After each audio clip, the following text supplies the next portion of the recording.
नमस्कार. गणपती बाप्पांचं विसर्जन कसं करायचं हे सांगणार आहे. भाग 1 भाग 2.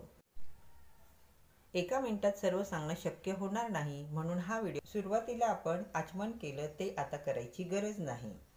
बाप्पाची उत्तर पूजा कसं करायची. उत्तर पूजा विसर्जन आपापल्या पद्धतीने केले जातं. म्हणजे कोणाकडे स्त्रिया करतात, कोणाकडे पुरुष करतात. विसर्जन महिला करत असतील तर त्यांनी आपल्या कपाळाला हळदी कुंकू लावावं, आणि जर पुरुष विसर्जन करत असतील तर त्यांनी कपाळी गुलाल लावावा. बाप्पाचं विसर्जन करताना सुद्धा अखंड दिवा लावावा. उत्तर पूजा करताना बाप्पाला हळदी कुंकू लावायचं. त्यानंतर धूप, दीप, अगरबत्ती हे सर्व बाप्पांना ओवाळून घ्यायचं आहे. आपण जो काही गोड पदार्थ करतो त्याचा बाप्पांना नैवेद्य दाखवायचा.